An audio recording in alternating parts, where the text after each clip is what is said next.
Halo sahabat bola.com, bertemu lagi di program Bola Break.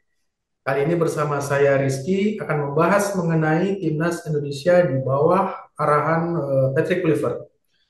Tapi saya nggak akan sendiri nih untuk membahas hal tersebut. Saya akan ditemani oleh asisten pelatih Persija Jakarta, Coach Ricky Nelson yang akan menganalisis gaya bermain timnas Indonesia di bawah asuhan Patrick Kluivert. Halo Coach, apa kabar Coach? Halo, apa kabar? Baik, baik, baik. Terima Selamat kasih ya, siang. Coach. Ya, siang. Ya, Terima kasih, Coach, atas waktunya menyempatkan untuk bincang-bincang sejenak di Bola Break. ya, Mau ini, Coach, kan kita bahas tentang Patrick Kluivert kan di bawah di sekarang udah resmi mengasuh timnas Indonesia. Kalau Coach Ricky ya. sendiri melihat timnas Indonesia, gaya bermain timnas Indonesia di bawah arahan Kluivert ini seperti kira-kira kan seperti apa? Karena kan kita tahu waktu masih diasuh Sintayong, timnas Indonesia tuh lebih sering menerapkan gaya bermain bertahan, penguasaan bola lalu melancarkan serangan balik. Nah, kalau di bawah asuhan Kluivert ini gimana, Coach? Oke, makasih. Kalau saya pertama, ini semua adalah perkiraan ya. Ini semua adalah asumsi dan juga kita belum tahu karena mereka belum latihan, mereka belum bertanding. Tetapi kalau kita melihat track record dari Patrick Kluivert melatih, memang dia banyak menggunakan 4-3-3, 4-2-3-1, ya dengan back 4 yang berbeda dengan Sintayong yang memang dari awal selalu menggunakan 3 back atau 3-5-2, 3-4-3. Tapi sebenarnya kalau formasi menurut saya nggak terlalu penting, nggak terlalu penting. Yang pasti akan sangat berbeda adalah stylenya ya, gayanya. Kalau Sintayong dari awal memang datang lebih apa bahasa saya, lebih kalau bahasanya itu lebih agak sedikit sebelum Manis. para pemain-pemain ditambahkan, para pemain-pemain dari luar datang lagi, itu kan lebih banyak ortodoknya yang dia utamakan. Pemain yang lebih banyak menggunakan, dia bahkan melakukan tes fisik, menggunakan latihan-latihan yang lebih bahasanya lebih ortodoks ya, kalau kita Hmm, dibandingkan dengan partai-partai Eropa. iya, iya. Tetapi mungkin waktu itu Sintayong berpikir dengan cara itu bisa untuk menyimbangkan tim dan juga bisa bersaing dengan tim-tim Asia yang lainnya. Tetapi saya yakin bahwa style dari Patrick Kluivert selama inilah style Eropa, lebih banyak akan bermain dengan bola dalam pengertian mungkin dia akan lebih banyak penguasaan bola dan juga mencoba berinisiatif dalam hal menyerang. Karena para pemain bukan, saya rasa para pemain yang akan dipanggil ini pemain-pemain yang punya kemampuan untuk melakukan hal tersebut, lebih attacking, lebih dominasi dalam possession, dan mungkin itu yang akan menjadi style dari Patrick Kluivert. Tapi sekali lagi, saya yakin sebagai pelatih, apalagi Patrick dibantu oleh Dani dan juga Alex Pastur, dia akan menemukan lah. Saya pikir mereka sudah menganalisa juga pemain-pemain yang ada, menonton pertandingannya. Bahkan kita lihat di IG dari Alex Pastur, dia sudah nonton pertandingan Indonesia lawan Arab. Hmm, Saya yakin mereka sudah bisa, nah sekarang bisa untuk menentukan kira-kira mereka akan seperti apa. Tetapi kalau merubah secara signifikan mungkin enggak. Saya yakin itulah bahwa dia juga tidak bisa apa namanya itu membongkar semua yang sudah dibangun oleh Sintayong selama ini, juga saya pikir enggak. Tetapi pasti hmm. ada pendekatan-pendekatan lebih lebih detail pada para pemain. Mungkin menurut saya nggak perlu juga kita ribut soal formasi 4-3-3, 3-4-3, 3-5-2, karena itu Iya, nggak betul. terlalu penting formasi itu. Karena yang penting Hmm, adalah bagaimana para pemain ini bisa menjalankan perintah dari si pelatih dan juga mampu untuk compete, artinya mampu untuk bersaing dengan Australia, dengan Bahrain dan Cina. Itu iya, yang paling penting. Mau formasinya 4, tapi kalau menang ya nggak apa-apa, gitu loh. iya, betul, betul, Jadi betul. formasi menurut saya nggak terlalu penting. Yang penting memang style yang sudah terbangun, mungkin harusnya ditambahkan lagi. Ya karena selama ini kan kita masalah dari Sintayong kan adalah masalah menyerang ya, attackingnya kurang. Secara Ya, defending kita bagus, tapi menyerangnya kurang. Nah mungkin dengan datang Patrick Kluivert, ya harusnya tinggal tambah menyerangnya aja. Bagaimana skema menyerangnya, bagaimana memanfaatkan pemain yang ada, bagaimana pemain yang baru dari luar seperti Ole dan lain-lain itu bergabung dan itu bisa jadi berkomunikasi dengan baik dan bisa cepat beradaptasi sehingga bisa menjadi andalan kita di pertandingan. Saya pikir itu yang yang akan kita lihat dari PT Kluivert. Seperti tadi Coach bilang kan, Clifford kemungkinan bakal menerapkan gaya bermain Eropa dengan taktik 4-3-3 atau 4-2-3-1, terus dengan gaya menyerang. Kira-kira menurut Coach Ricky, eh, pemain lokal tuh bisa klop nggak, bisa cocok nggak dengan taktiknya Clifford? Apalagi kan kalau pemain menyerang kan butuh fisik yang prima nih Coach. Gimana menurut Coach? Ya, ya kalau saya sebenarnya pemain Indonesia ini kan sangat dominan di wilayah winger ya, karena di liga kita kan winger masih masih banyak kesempatan buat para pemain lokal kan. Pemain-pemain Hmm. Indonesia tuh banyak bermain di winger lah. Jadi seharusnya mungkin kita diberikan kesempatan lagi.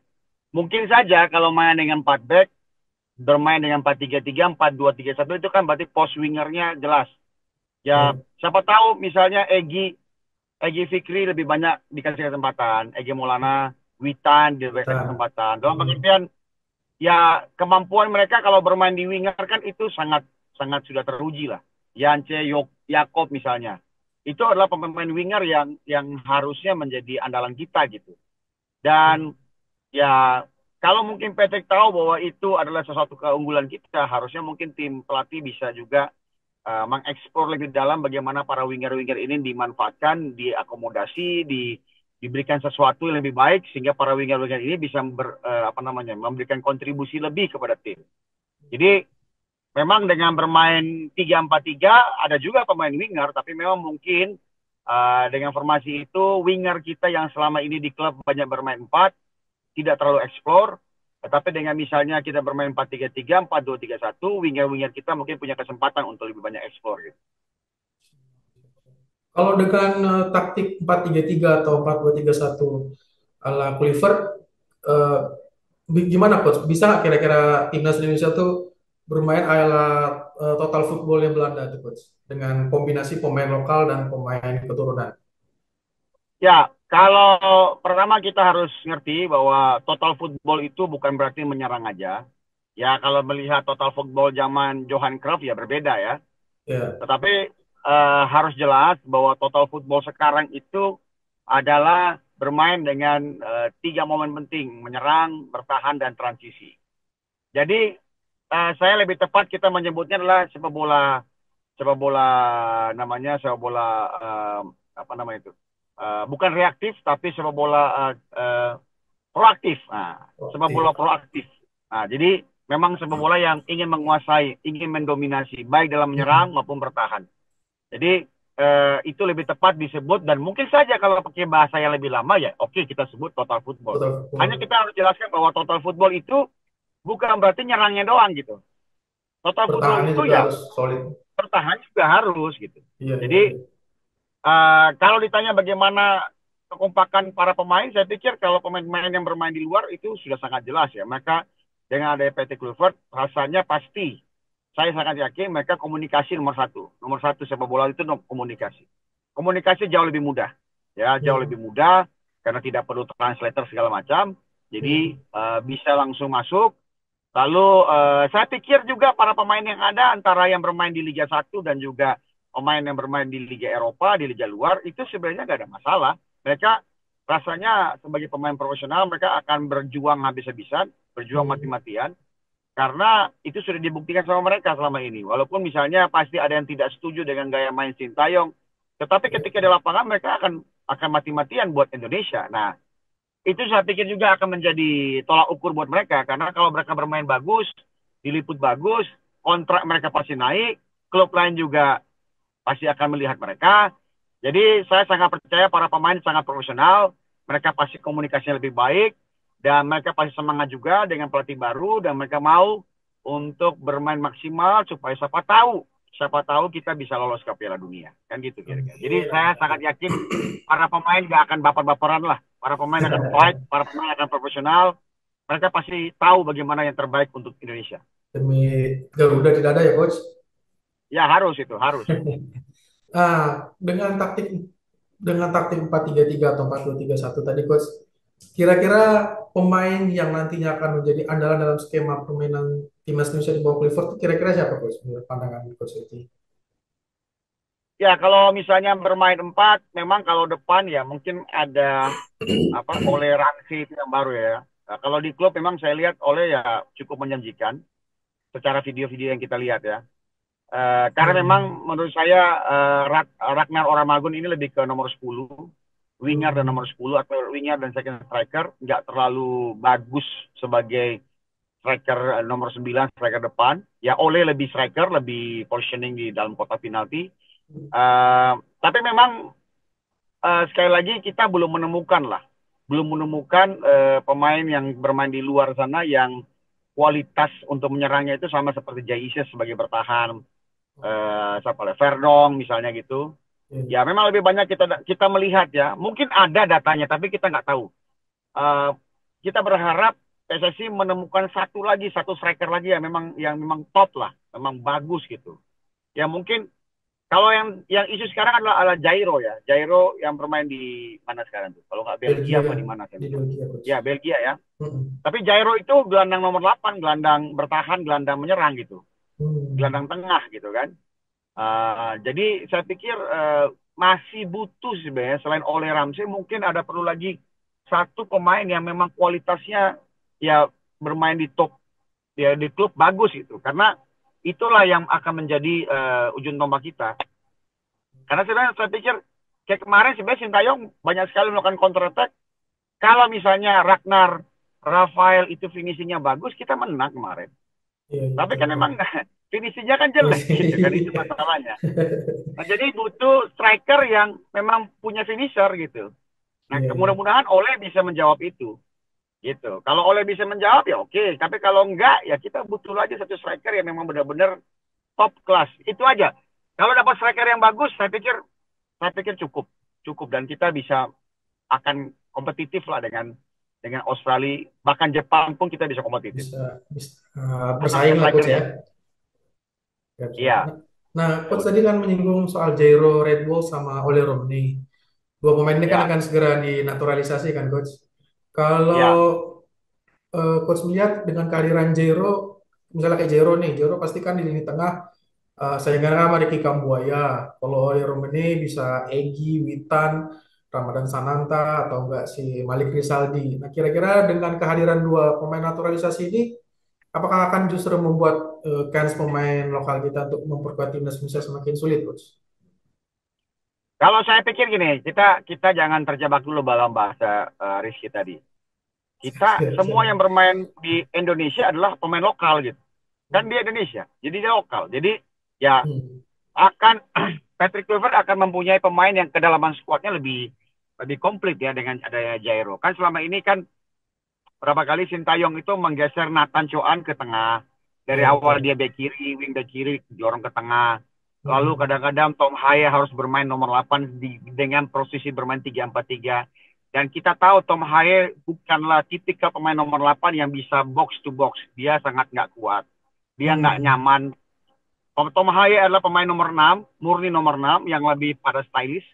Ya, kalau pakai Hmm. bahasa dulu Pirlo adalah deep flying playmaker. Ya, Nah, betul. gitu kira-kira, Bang. Jadi Tom Haye tidak terlalu kuat untuk box to box. Itu sangat kelihatan ketika berhadapan dengan Jepang. Dipaksa dia di nomor nomor 8, nomor 6 tanpa keseimbangan dia kalah terus di tengah. Sehingga misalnya sekarang kita pakai Jairo, kita pakai Nathan sebagai dua gelandang yang mengapit Tom Haye, mungkin itu akan lebih lebih seimbang misalnya. Begitu kan? Nah, sehingga Hmm. pergantian kedalaman squad juga tetap bagus. Kalaupun kita harus mengganti ada Ricky Kambuaya, lalu ada siapa lagi yang bisa main tengah? Ada Ivan Jenner, ya Ya. kan? Jadi lebih dalam dan lebih dalam saya pikir itu lebih bagus.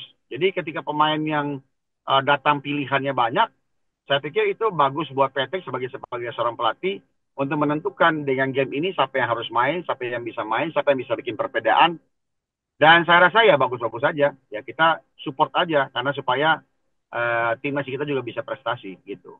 Siap, siap. Berarti biar inilah coach ya, antara pemain inti dan pemain cadangan itu kekuatannya sama. Jadi kalaupun harus dirotasi pemainnya, timnas Indonesia tetap solid pemainannya ya. Ya itu syarat kalau mau ke Piala Dunia. Kalau mau ke top paling tinggi ya 22 pemain bahkan 23 pemain levelnya nggak boleh jauh harus sama sehingga tidak membuat ketimpangan Iya, iya, betul, Nah, betul. kalau mau top level ya itu harus lakukan. Kalau enggak ya susah. Iya, Begitu iya. satu cedera repot nanti. Siap, siap, siap. Nah, Begitu beralih kira-kira. beralih ke ini coach, ke Miss Hilgers. Sejauh ini kan Miss Hilgers masih cedera nih. Kemungkinan juga bakal Ya. dari klubnya pun akan bisa jadi absen panjang. Andai Miss ini absen sampai tak bisa membela Indonesia saat lawan Australia sama Bahrain, apakah ada kemungkinan nggak coach Elkan Bagot ini dipanggil sama Patrick Kluivert untuk membela timnas Indonesia? Oke, saya pikir ada lah ya, karena kita membutuh center back dengan kaki kiri, akan bagus buat di kaki kiri. Tetapi untuk center back, walaupun Higgins Miss nggak main, tapi stoknya cukup banyak sebenarnya. Ya, Masih Rizky ada Ridho, Jordi, masih ada Jay, masih ada Rizky Ridho, masih ada Ferrari, masih ada apa Kevin Dix. siapa Hooker, Justin. Jadi banyak sih, masih banyak kalau center back saya pikir melimpah lah. Stoknya kan ada 5 sampai 6 pemain di posisi itu. Dan Nathan pun bisa main di belakang. Jadi ya nggak terlalu khawatir kalaupun Miss nggak bisa main, misalnya Higgins nggak bisa main. Jadi apalagi kalau misalnya dia bermain 4 back ya lebih lebih ini ya, lebih lebih Cukup, cukup ya, lebih cukup. banyak pilihan gitu, banyak Ya, pilihan banyak sangat pilihan ya. cukup. Tapi kalau dipanggil Elkan lagi ya bagus, Elkan akan kembali dan ya tergantung lah ya, tergantung. Masalahnya kan ada satu syarat yaitu pemain harus bermain di klub. Nah, ini yang kemarin mohon maaf. Ini yang kemarin tidak dipunya oleh mohon maaf pelatih sebelumnya. Ya kadang-kadang kan STY panggil pemain yang nggak main di klub tapi juga Tetap dipanggil dipanggil. aja kan gitu Iya, iya kira-kira. betul. Nah, sama ya Patrick mau pemain yang ya logikanya kan seperti itu kan. Pemain yang main dia dilihat oleh timnas ya dia dipanggil dong gitu. Iya, Bukan iya. kiper yang nggak pernah main tiba-tiba kiper yang cadangan itu beberapa tahun yang lalu kan pernah tuh kiper tim bawah dipanggil padahal nggak pernah main nggak tahu apa alasannya. Jadi harusnya seperti itu. Kalau misalnya Elkan main, ya oke, Elkan dilihat, ditonton videonya, ya panggil. Itu wajar, karena Elkan Iya, main di iya. rutin di klub. Tapi kalau dia nggak main, ya udah nggak usah panggil, panggil aja yang lain kan gitu. Kan Limpah nggak stok fair gitu. kan? Iya, kita panggil aja yang main, yang siap. Itu harus fair kan? Namanya Ya, timnas betul. harus fair. Jadi pemain yang sering main di klub dikasihlah kesempatan Iya, gitu. Jadi ya kan di Liga 1 juga banyak stopper-stopper baru nih. Kenapa iya, nggak? iya. Kenapa nggak dipanggil gitu? Ya, Ya benar, benar. harus fair, harus kasih kesempatan. Semoga mereka bisa tunjukkan kemampuan mereka gitu. Begitu kira-kira. Siap, siap. Kayak coach bilang tadi, Clifford bilang eh, pemain yang jarang mendapatkan tempat di klub itu akan sulit untuk dipanggil ke timnas Indonesia. Berarti kemungkinan Clifford ini lebih mengandalkan taktik ketimbang fisik seperti Sintayong itu benar nggak coach kira-kira coach? Ya harusnya begitu. FIFA Matchday, kalau kita bicara regulasi, FIFA Matchday itu kan pemanggilannya itu harusnya H-3 atau H-4 lah. Iya, iya. Tapi zaman sebelum ini, kami di klub sangat kesulitan karena ada perintah dari federasi, karena permintaan pelatih mungkin, itu Iya. bisa H-7 gitu. Hmm, H-7, bahkan liganya terakhir itu. Jadi lama sekali. Bahkan mungkin ada yang 2 minggu atau 10 hari sebelum pertandingan. bahkan sampai ada TC gitu Dan ya coach ya? ya akhirnya pemain datang ke sana katanya ya saya nggak tahu lah apa latihan mereka itu. Intinya kelamaan. Kami di klub kan keberatannya di situ. Harusnya pemain di klub main dulu di klub sampai game terakhir baru dia pergi ke timnas. Nah, kalau short begitu, pendek gitu, berarti kan pelatihnya nggak bisa buat banyak hal. Hmm, Pelatihnya pasti fokus taktikal gitu. iya, Ya, iya. sebenarnya Sintayong juga pasti fokus taktikal. Nah, tapi pasti saya sangat yakin pelatih nggak punya waktu untuk meningkatkan fisiknya lagi, latihan fisik. Saya rasa nggak ada waktu lah. Nggak ada waktu misalnya eh, kita bermain H-4 baru gabung. Ya kalau H-4 kan mau ngapain? Mau bikin apa? Cuma 3 kali latihan terus main. Kan sulit banget Iya, betul. gitu kan. Nah, jadi saya rasa ya saya setuju juga bahwa ya pelatih timnas senior ya harusnya memang mengumpulkan para pemain senior langsung taktikal karena secara fisik kan mereka sudah dibangun di klub. Nah, Iya, iya. ini yang harus jadi saya senang sekali itu kemarin Pak Ketum ya PSSI membuat pertemuan antara owner klub dan pelatih timnas. Nah, karena selama ini itu kan jadi masalah, nggak pernah ada hubungan baik antara pelatih timnas Timnas. senior dan klub. Nah, Hmm, kemarin sudah buat pertemuan, sudah jelasin soal visi misinya. Nah, ini harusnya jadi sinkron gitu. Klub itu harusnya adalah wadah yang melahirkan pemain yang membantu timnas kan gitu harusnya. Iya, iya. Jadi kita sebagai klub itu support timnas dalam hal apa? Sepele aja, misalnya pelatih timnas minta data fisik, oh pasti kita kasih. Tapi kan selama ini nggak pernah diminta, kan gitu. Dan sebaliknya, kita klub juga minta dong data fisiknya dia. Data fisik ini kan ada banyak macam, mas. Bisa Rizky. Data fisik Iya, misalnya ada data yang dia pakai rompi itu loh. iya, udah Data terekam sekarang ya. Ya, data terekamnya seperti apa, dia mainnya gimana, kalau dia cedera apa cederanya, tolong kasih kami supaya kami bisa juga memaintainnya seperti apa. Nah kan selama ini nggak pernah ada data-data itu. Jadi Hmm. ya sudah terputus begitu aja kan selama ini begitu. Nah harapannya sekarang dengan sudah dibangun komunikasi antara owner dan pelatih timnas, maka kedepannya kita berharap pelatih timnas ini dan stafnya bisa berkomunikasi dengan staf klub sehingga terjalin nih komunikasi yang baik, sehingga terjalin nih misalnya kita minta ini, minta data ini, mereka support kita support mereka, kan enak gitu loh, Iya, enak iya, gitu. Jadi harapannya seperti itu, iya, dengan iya. adanya pertemuan itu, harapannya ke depannya seperti itu kira-kira. Jadi sama-sama saling support lah coach ya. Timnas apa klub Ya, support ya betul, timnas, pelatih timnas juga mensupport klub dengan memberikan data-data pemain ya fisiknya ya. Nah, betul. kalau Elino Reinders nih coach. Eliano kan kita tahu sejak dinaturalisasi terus di zamannya Sintayong minim untuk kesempatannya untuk bermain. Terus dia juga dalam beberapa laga terakhir sama klubnya di Liga Belanda udah mulai mendapat apa udah cukup sering juga mendapatkan tempat. Kira-kira Eliano di bawah Clifford akan mendapatkan tempat nggak coach bermain di timnas? Ya saya pikir gak cuma Eliano ya, semua lah, semua pemain harusnya dapat kesempatan. Tapi ya mungkin saja karena sebenarnya mungkin Eliano secara taktikal atau secara fisik kemarin tidak masuk dalam permintaan dari Coach Sintayong. Nah, siapa tahu ya kalau dengan kerja keras dia, ya rasanya kan nggak mungkin kan kita menaturalisasi pemain itu kita nggak pakai pemainnya. Ngapain Iya, dinaturalisasikan gitu kira-kira. iya, iya, betul. Ya saya rasa fair lah, fair lah. Kalau sekarang dapat kesempatan di klub, ya pasti ada keyakinan juga bahwa Patrick mungkin akan mencoba dia. At least coba di latihan dilihat bisa apa enggak. Nah, mainkah dia di Australia apa enggak ya nggak tahu, tergantung kebutuhan kan. Iya, iya, Tapi kita berharap ya ketika dia dikasih kesempatan pun juga harus bertanggung jawab. Dia harus tunjukkan kemampuannya gitu. Jadi jangan pula kita teriak-teriak, kenapa nggak mainin dia, nggak mainin dia. Begitu dimainin dia mengecewakan, ya sama aja dong.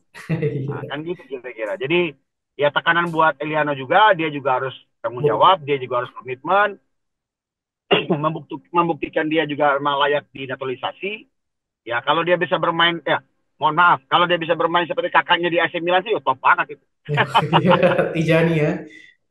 Ya, tapi mungkin aja kan kita nggak tahu. Ya Iya, kita nggak iya, tahu. iya.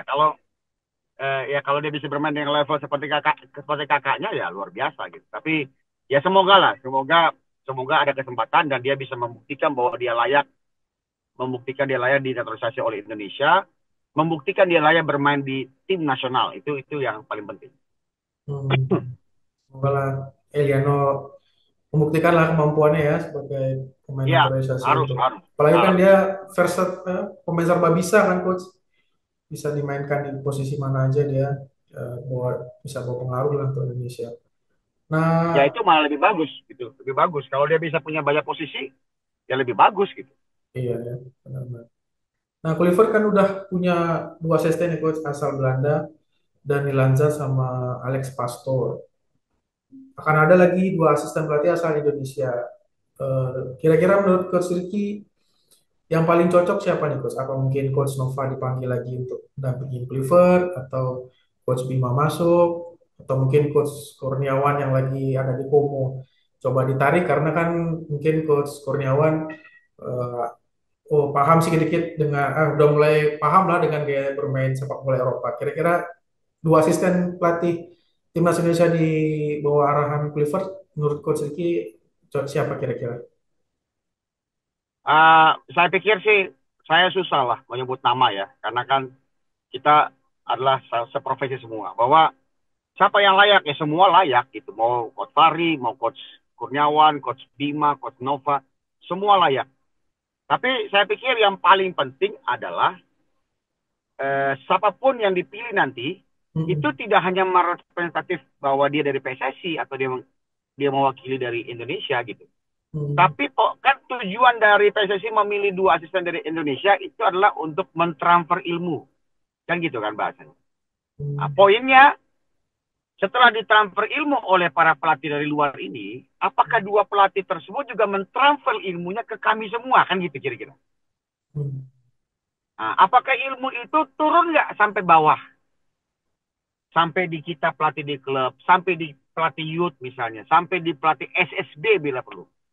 Nah, itu yang paling penting. Jadi siapapun dia nanti besok, karena ya saya nggak tahu kriterianya apa, Hmm. ya siapa yang mau dipilih itu kriteria apa kita nggak tahu, karena itu masuk dalam ranah PSSI. Tapi yang paling penting adalah yang harus digarisbawahi, si pelatih itu mau dengan legowo, jangan juga menjadi apa namanya sesuatu yang barang menjadi barang mahal. Si pelatih tersebut bisa menurunkan juga ilmu itu ke klub, ke akademi dan juga kepada SSB dalam bentuk apapun ya kita nggak tahu besok bisa dibuat gitu. Tapi jangan cuma 2 itu kenyang sendirian gitu maksudnya. Kan dia dapat langsung gitu kan. Tapi ya bagi-bagi juga dong ke yang lain. Siap, siap. Jadi poin pentingnya adalah siapapun pelatihnya terserah. Terserah PSSI pasti. Tapi yang kita minta adalah kita mau mereka berbagi juga dengan pelatih yang lain. Supaya fair Hmm. gitu kan. Iya, iya, Supaya iya. ya kan PSSI bilang bahwa tiga komponen kan. Pemain, pelatih, dan program. Ah, ini juga kan penting program ini. Jangan cuma pelatih pemain, ini timnas sama jadi bukan tim nasional tapi jadi klub gitu kan. Iya, Tapi iya. kita butuh program. Program yang menyamakan bahwa nanti ke depan akan seperti ini timnas yang diinginkan. Ya berarti harus juga diturunkan semua itu. Ya ini sebenarnya sudah sempat terjadi ketika Bima Sakti ada sama Luis Milla. Muncullah Villanesia kan gitu. Tapi Iya, agak stuck setelah Luis Milla iya, sudah enggak, iya. kita Hmm. agak berhenti. Nah, itu kita harapin lagi muncul lagi gitu bahwa ada pelatih timnas yang membantu juga di klub, membantu juga di akademi, membantu juga kasih masukan-masukan ke SSB. Sehingga semua yang dari bawah ini tahu, oh, kalau mau jadi timnas itu, ini levelnya harus begini, kan gitu kira-kira. Iya, Sehingga iya. itulah programnya yang kita mau. Begitu. Berarti ya berbagi ilmu ke bawah, ke pelatih-pelatih klub, SSB, pelatih-pelatih muda. Pelatih-pelatih muda pun nanti bisa mencari pemain-pemain muda berkualitas yang ujungnya nanti ke timnas ya coach ya. Yes, betul. Itu harapannya dengan ada 3 orang itu di timnas, ya, semua dapat ilmu. Jangan cuma 2 orang, semuanya dapat ilmu sehingga sepak bola kita berkembang. Hmm. Amin, amin. Begitu. Nah, nggak bisa dipungkiri juga nih kan coach Patrick Kluivert, catatannya sebagai pelatih itu kurang kurang oke, entah itu di waktu di timnas Curaçao atau waktu masih melatih klub di Turki. Rata-rata persentase kemenangannya itu pun cuma di bawah 50%. Dengan catatan itu banyak juga supporter jadinya meragukan dengan kualitasnya siapa? Patrick Kluivert. Banyak belum apa-apa udah ada aja tagar Kluivert out, Patrick out. Nah, menurut coach Ricky bagaimana dengan kualitasnya Kluivert itu coach, ke catatan kepelatihannya? Ya, memang benar bahwa catatan itu, catatan belakang itu kadang-kadang jadi sebuah pertimbangan ya. Tapi itu kita nggak bisa 100%. Karena gini, keberhasilan seorang pelatih di sebuah klub itu banyak faktor. Banyak faktor. Kalau misalnya klubnya nggak bantu dia, ya dia juga susah berhasilnya. Oke. Okay.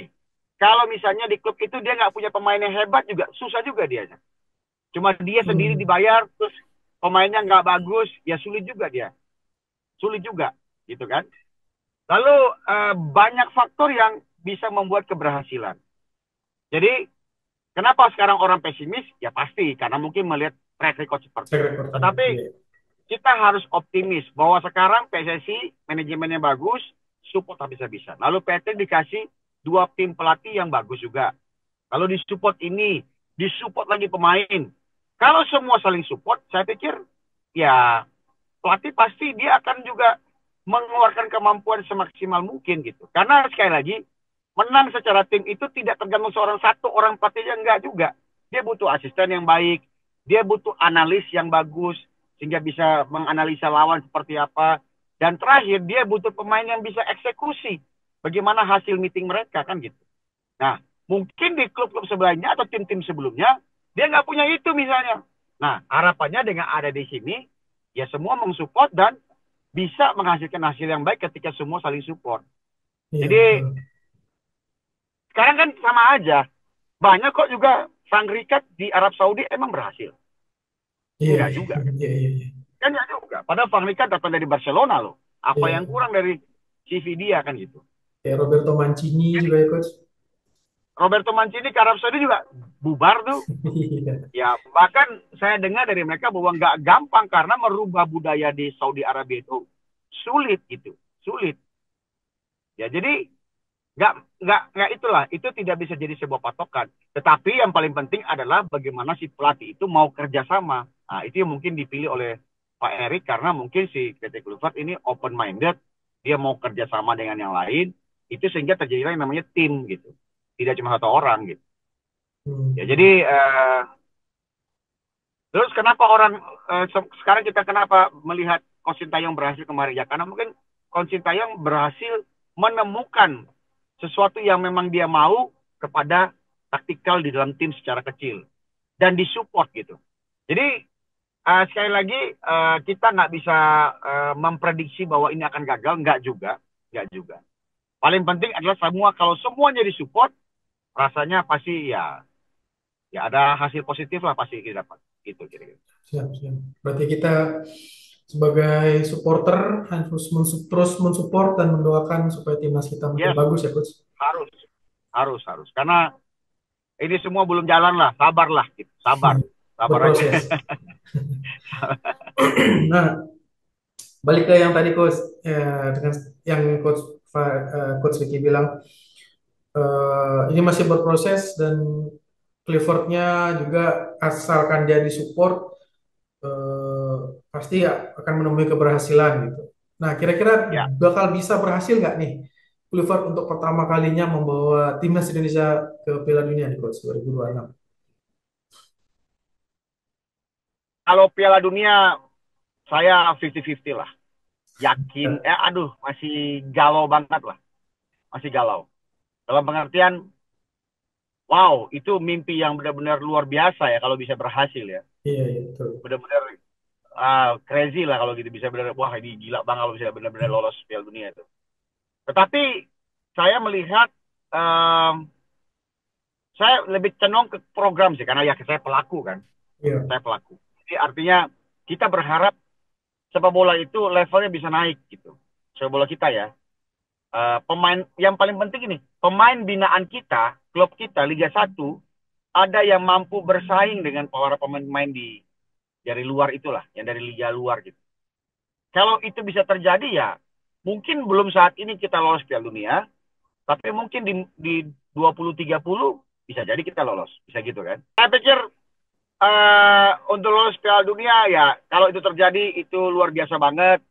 Wah, rasanya nggak usah juara lah, lolos aja udah anugerah banget gitu loh. iya, iya, iya, iya. Udah anugerah banget. Nah, tapi yang lebih penting dari itu adalah programnya harus jalan.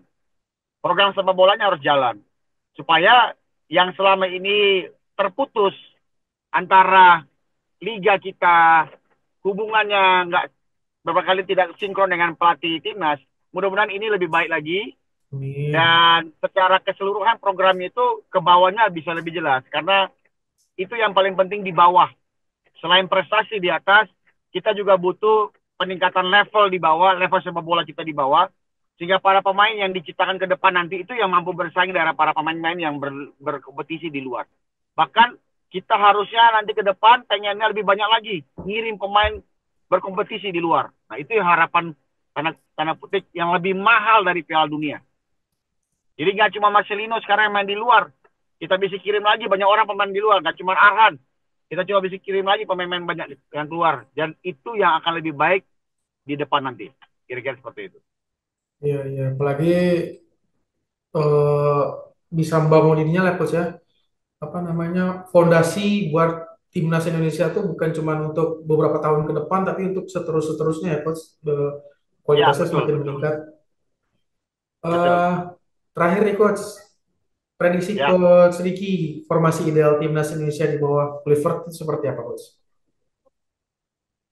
Wow, formasi ideal kalau saya sih ya 4-3-3 sih. 4-3-3 aja. Kalau pemain-pemainnya coach, menurut coach Ricky? Kiper ya, kiper Martin Paes, bek kanan Sandy Walsh, dua center back saya pikir Rizky Ridho sama Jay Aces, lalu kirinya Verdong, oke. Gelandangnya tiga itu Tom Hae, Ivan Jenner sama Jairo, baru strikernya Oleh, kanannya Raka, kirinya mungkin Rafael, ya mungkin itu. Hmm. Berarti Oleh di tengah, striker. Oleh tengah, Oleh striker tengah ya nomor 9 ya. Hmm. Kalau kalau ini kebutuhan ya bisa di depan masukin Witan ya coach ya, dengan kecepatan Yakob Sayuri. Ya, bisa Witan, bisa Egi, bisa ya pergantian lah. Tapi saya pikir itu best 11 kita lah. Siap, siap. Amin, mudah-mudahan. Ya, Ya. setidaknya dua pertandingan ke depan oleh Australia sama Bahrain bisa, seperti kata Clifford Coach, dapat 4 poin lah ya. Iya, iya. Ya. Itu Oke, kira-kira. oke Coach Ricky, Ya, terima kasih banyak atas waktunya berbincang-bincang dengan makasih. bola.com di Bola Break. Oke, sahabat bola.com, itu dia pembahasan mengenai gaya bermain perakiraan, gaya bermain timnas Indonesia di bawah asuhan Patrick Kluivert. Eh, untuk keseruan berikutnya, jangan lupa terus saksikan terus Bola Break di bola.com. Sampai jumpa.